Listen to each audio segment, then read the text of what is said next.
Yo, what is good, YouTube? Welcome back to another JC2K video. In today's video, we're taking a look at the brand new Downtown Super Packs coming tomorrow in NBA 2K25 My Team, with some interesting older names coming in them. A 6'11 Kevin McHale at small forward tomorrow has the potential to be one of the very best small forwards in all of My Team, period. Like, depending on animations, he could be on that Giannis, Kevin Garnett level. I would say very good chance, depending on animations, that he is at least on the LeBron, Dave Cowens level, where he's a top 6 small forward in My Team or so. I have pretty high hopes for that card, to be totally honest. He looks interesting and he'll be good. The other thing about him is, I know that this is not a card that's going to be attainable for everybody, but because he is a Tuesday of Invincible, he will be a lot more common on the auction house than other Invincibles are. And what that will produce is him being cheaper. Also, Kevin McHale, despite probably being a very good card as a 6'11 small forward, doesn't have a huge name 2K wise. Obviously, he's an NBA legend, was an incredible player, but I don't believe for the demographic of players who are mostly playing My Team that he's a particularly exciting name. And so therefore, I don't think he's going to be this, like, name value is going to rise the price of the card, is kind of my thought process. But he looks really good, and I'm very interested to try him out if he winds up being as good as he has the potential to be as a card. So before we hop into it, if you haven't already, make sure you hit that subscribe button. Help me push towards the 50,000 subscriber mark on the channel. I'm sorry. I upload every single day, multiple videos a day. Would really appreciate it if y'all do subscribe. Without further ado, also getting 100 overall Elgin Baylor, Dark Matter Dennis Johnson, and Dark Matter Joe Dumars too. I think Dennis Johnson's 6'4", Dumars is 6'3", if I'm not mistaken. So those guys don't really have the size of elite level value point guards at this point in the year. I am kind of wanting more high level attainable point guards. Maybe Elgin Baylor will be that. Dennis Johnson, potentially. Dumars, I think, is too small to really be all that good. I don't know. I think people are going to look at this drop initially and be like, oh, this is gross. And you know what? The Dark Matters kind of are. But the 100 overall, Elgin's got a chance to be real good. And then Kevin McHale also should be really good too. Now, I will say we've had pretty consistently very good Dark Matter cards out of these Downtown 2K drops this season. And last week wasn't as good with Kevin Martin and Bill Walton. And then this week, just, I don't know, Dennis Johnson, Joe Dumars are not guys who are really going to do it for me personally. Dumars especially is like I know he's not going to be that good kind of no matter what because of his size. Like, best case scenario, he's Darren Williams, Steve Nash level, you know what I mean? Dennis Johnson did get a card in season 4. He's 6'4 with a 6'7 wingspan. The jumper he had was Jordan Nwora base, which is not a bad shot at all. In fact, it's actually a very nice shot. Matt Barnes is one of the better jumpers in the game. And Cade's upper is good too. Honestly, this is a pretty good shot. The problem is he's 6'4. It's the honest truth. He has this jumper on very quick with like god tier sigs. He's a super solid 6'4 point guard because of course he's going to have awesome stats and badges at this point in the year. I mean, he'll probably have a 90 driving dunker, at least an 85. He'll have a 93, 99 speed, and he'll be an incredible defender too because that's what he was known for in real life, obviously. So he's going to have a ton of defensive hoffs and he's going to have 90 plus across the board defensively and stuff.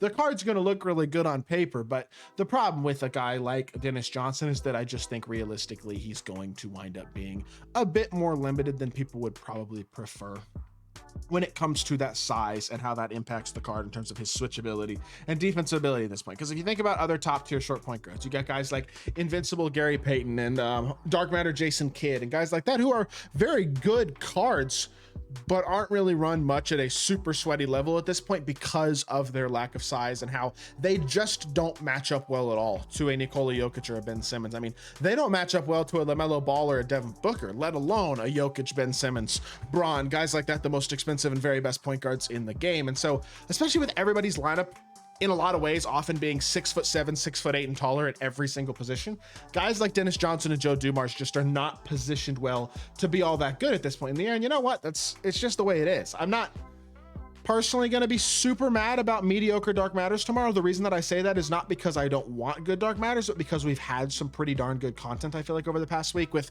free Miles Turner, free Jalen Williams, free Cedric Maxwell and Richard Jefferson, Robert Ory, all the MT that can be made from the Festival of Champions. And just, there are some positives that are happening right now, so I can overlook a couple of bad Dark Matters in a Tuesday drop. That being said, I hope this doesn't become a consistent theme. I want to see quality lower tier cards dropping in packs. I'm not going to make a huge stink about this because I don't think it's that big of a deal. It's not worth complaining and bitching and moaning too much, pardon my language, about it. But at the end of the day, I mean, it's not great. It certainly isn't great. This is not an exciting set of Dark Matters. And then Elgin, who realistically has the potential to be really good, it's at least nice to see him play point guard. The problem with Elgin is, even if he does play point guard, he's 6'5". So at least he's point guard eligible. It makes him more viable, but he's still kind of small, to be totally honest. He's the same height as a John Havlicek, and that's just not elite size this point in the year. I mean, if y'all saw the John Havlicek gameplay that I did earlier this weekend, he's a 6'5" point guard with perfect stats and badges, even better than what this Elgin's going to have. And I matched up against Ben Simmons in that gameplay and just got bullied. It's just the honest truth. Size rules. I mean, I don't know what else to tell you. So sure, in a lot of matchups against 6'6", 6'7" point guards, he's fine. I'm not worried about him against D-Book or LaMelo or guys like that. But if you match up against a Jokic or a Ben Simmons, or even somebody who's cheesing you with Bogut, or maybe using that Bogut-Spates duo, or whatever the case may be, Invincible Magic, Invincible LeBron, you're kind of screwed. And I just think, again, like, is there a good chance this card is a great 100 overall? Yes. Now his jumper, to be fair, on this card was terrible. He's got Brook Lopez base. I'd be shocked if he still has Brook Lopez base. If he still has this jump shot, he's one of the worst 100 overalls in the game, to be totally honest, but I don't think he will. I would assume 2K will probably change his jumper and make him a pretty solid card, but he's still, while probably going to be pretty good, not extraordinarily exciting for me. And that just kind of makes for overall what I would consider a relatively disappointing Tuesday drop, because even if these cards are good in terms of animation, stats, and badness, which they probably will be, they're not going to be that insane in terms of their competitive, high-level, sweaty viability, is my thing. And at the end of the day, that's not really what I'm looking for the more attainable guys in a drop. Now, McHale himself is probably going to be great. I will say, if you notice, when you look at the Tuesday content so far this season, on the weeks that we have gotten finals content, as well, or I should say playoffs content, we've gotten worse Invincibles, aka Gary Payton, aka Derrick Rose. On the Tuesday that we got non-playoffs content, we did not get playoffs content this season, which was this Downtown 2, we got Rudy Gay, who's really, really good. I think that Kevin McHale will also be really, really good for one reason, just because he's just not that great animation-wise on his other cards, and he will realistically probably get all of his animations changed. But he's a 6'10" dude with a 7'11" wingspan, so that level of length is really valuable. He's gonna have perfect stats and badges, of course, as an Invincible, and I don't think they'll leave this jumper on him. I think he'll get a changed jumper and changed SIGs and all that type of stuff, and this could very easily be a card that has Garland dribble style, Curry escape, Francis size up, Trey behind the back, and a Park jumper with Pro 2 fade at 6'10" as a small forward. That would be one of the best small forwards in the game. If he gets the standard Invincible movement and an elite jumper, elite fade, he is one of the better small forwards in the game. He will be a top 5 small forward in the game. And he will be a very interesting card for a lot of people who have 1.5 million MT or so and have been looking to upgrade their size at small forward. In fact, I think there are a lot of people out there that might look at this card and be really interested in potentially picking him up, because he's the type of guy who will be more affordable than a Invincible Giannis, but can counter him.